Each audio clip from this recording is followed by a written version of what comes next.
কেন্দ্রীয় ব্যাংক থেকে সরকারের ঋণ, এটি কি সত্যি টাকা ছাপানো নাকি কেবল সাময়িক নগদ ব্যবস্থাপনা, তা নিয়েই এখন চলছে তর্ক আর বিতর্ক। বাংলাদেশ ব্যাংকের হিসাব বলছে এই অঙ্ক মার্চ মাসে ২৭,০০০ কোটি টাকা ছাড়ালেও এপ্রিলে নেমে আসে ১১,০০০ কোটিতে। সংস্থাটির মুখপাত্র বলছেন এটি স্বল্পমেয়াদী সমন্বয় প্রক্রিয়া, যা পরে রাজস্ব এবং বাজার থেকে ঋণের মাধ্যমে সামঞ্জস্য করা হয়। তার মূল্যস্ফীতিতে এর প্রভাব খুব একটা নেই। মাসুমের প্রতিবেদনে দেখুন বিস্তারিত।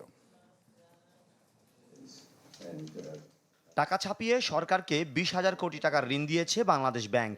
গেল বৃহস্পতিবার গবেষণা সংস্থা PRI এর এক অনুষ্ঠানে উঠে আসে এমন তথ্য, যা নিয়ে তৈরি হয় সমালোচনা। তবে শনিবার এ বিষয় নিয়ে মুখ খোলেন অর্থ ও পরিকল্পনা মন্ত্রী আমির খসরু মাহমুদ চৌধুরী। আমি ভরসা রাখি হিরন স্মার্ট ওয়াটার পিউরিফায়ারে। দাবি করেন টাকা ছাপিয়ে সরকারের ঋণ নেওয়ার খবর সঠিক নয়। যত ছিল বড়ই থেকে নেট কমে গেছে, এই ধরনের একটা রিপোর্টিং ইজ মিস ইনফরমেশন।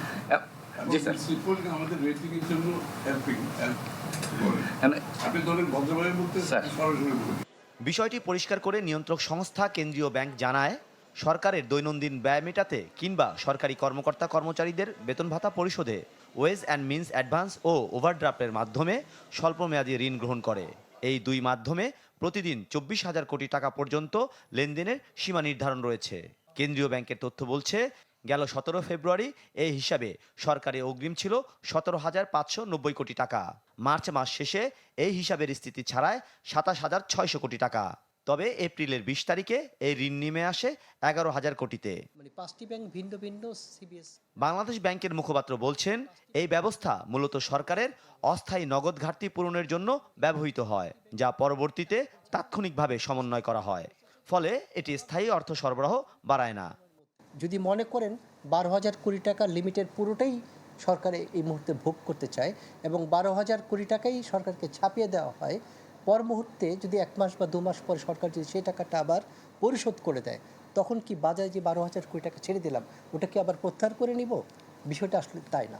সরকারের জন্য একটা লিমিট ধার্য করা আছে, এই লিমিটের মধ্যেই সরকার বাংলাদেশ ব্যাংকের কাছ থেকে ঋণ নেয়, আবার ঋণ পরিশোধ করে।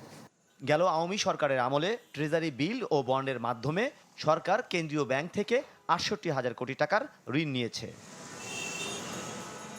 মাসুম মিয়া, চ্যানেল 24, ঢাকা।